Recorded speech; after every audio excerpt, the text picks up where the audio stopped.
JEE advance paper 2 का है, paper जे advance. और ये जो है यंग्स डबल स्लिट एक्सपेरिमेंट से रिलेटेड है, वेव ऑप्टिक्स से रिलेटेड है और बेहतर क्वेश्चन में से। आप इस क्वेश्चन को कैसे सोल्व कर सकते हैं इसको आप समझिए। कहता है Young's double slit experiment combine two glass slab A और बी, दो ग्लास स्लैब को कंबाइन कर दिया गया ए और बी, हैविंग रिफ्रैक्टिव इंडेक्स ए का रिफ्रैक्टिव इंडेक्स दे रखा है μ1 = 1.7 और बी का रिफ्रैक्टिव इंडेक्स दे रखा है μ2 = 1.5 respectively are placed in front of the slits shown in figure. The separation between the slits, दो slits के बीच का separation d दे रखा है, d = है 2 मिलीमीटर। कहता है the shortest distance between slits and screen, slit और screen के बीच का distance कैपिटल D दिया हुआ है 2 metre, and combination of wedge, thickness of combination of wedge, thickness जो है कॉम्बिनेशन ऑफ वेज का जो है वह दिया हुआ है 12 माइक्रोमीटर। जबकि value of L in the figure 1, figure is 1 millimetre, L बराबर 1 मिलीमीटर दे रखा है, यहाँ भी एल = 1 मिलीमीटर दे रखा है। ठीक है। Any refraction effect of the salient interface is of ways neglect, इस वेज के इस इंटरफेस से जो रिफ्रैक्शन हो रहा है उसको निगलेक्ट करना है। Due to combination of wedge the central maximum shifted with respect to O के रिस्पेक्ट में सेंट्रल मैक्सिमम कहाँ शिफ्ट करेगा। अगर स्लैब नहीं होता तो यहाँ दोनों सोर्स से ओ पॉइंट की दूरी सेम था, तो लाइट जो है ऑप्टिकली सेम पाथ अगर ट्रेवल करता तो पाथ का डिफरेंस 0, तो सेंट्रल मैक्सिमम यहाँ बनता।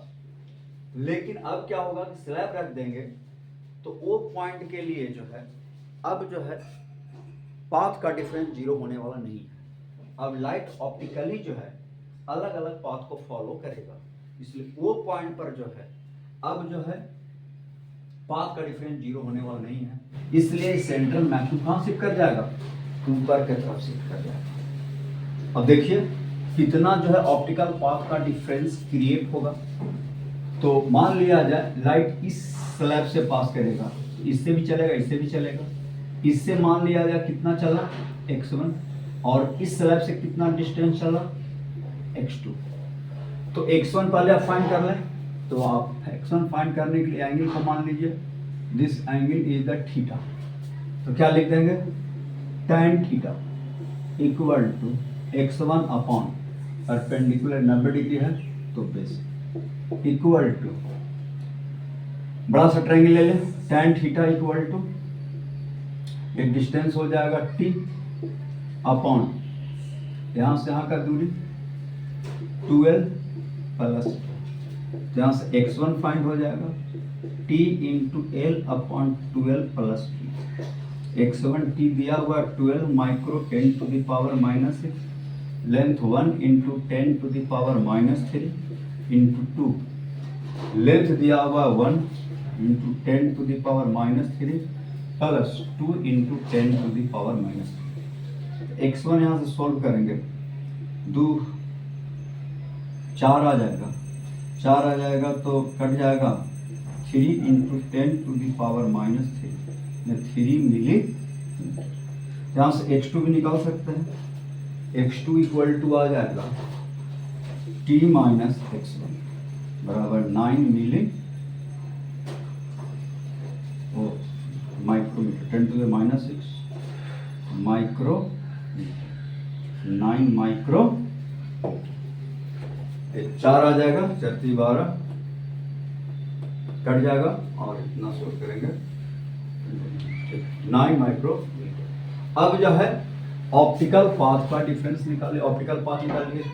S1 सोर्स से जो लाइट चलेगा ऑप्टिकली कितना चलेगा, L1 × x1 × इस मीडियम में चल रहा है μ2 प्लस x2 × इस मीडियम में चल रहा है, तो geometrical length into refractive index, refractive index दिया हुआ है आपका 1.7 μ1, इसको μ1 मान लिया है। L1 equal to x1 value 3 into 10 to the power -6 into 1.5 plus x2 9 into 10 to the power -6 into μ1 1.7। आप इसको सोल्व करेंगे तो आ जाएगा 4.5 9 7 63 3 आ जाएगा और 9 6 15 इंटू 10 टू द पावर -6। 11 यहाँ से आप सोल्व कर लीजिएगा तो 19.8 into 10 to the power -6 metre, ये L1 आ गया। उसी तरह से आप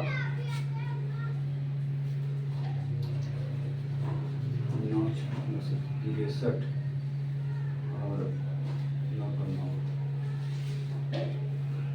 ठीक, कैलकुलेशन सही है। अब यहाँ से 9 L2 निकाल लीजिए। L2 क्या आ जाएगा? L2 यहाँ से जो लाइट चलेगा वह जो है ऑप्टिकली कितना चलेगा तो निकालना। तो refractive index μ2 into x1, μ2 into this distance and this distance is same.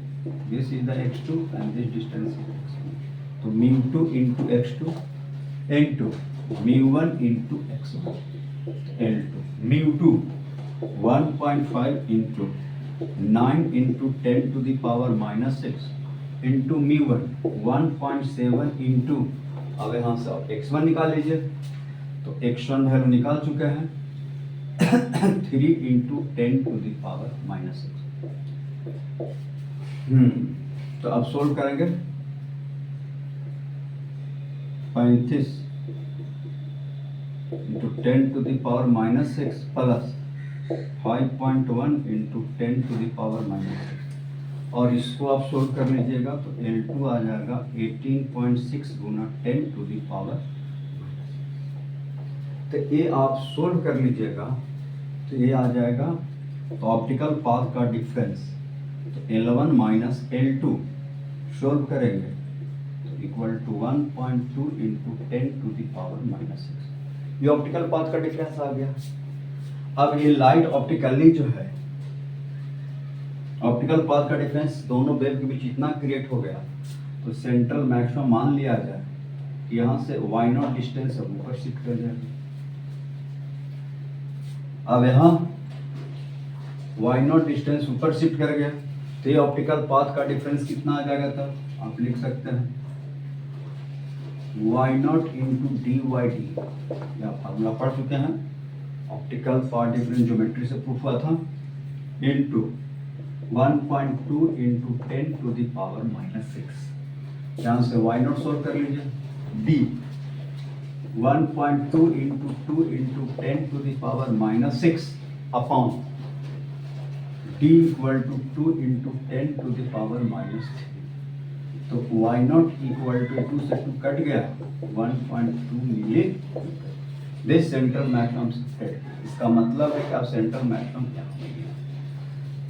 क्योंकि इतना ऑप्टिकल पाथ का डिफरेंस क्रिएट हो गया इसलिए सेंट्रल मैक्सिमम से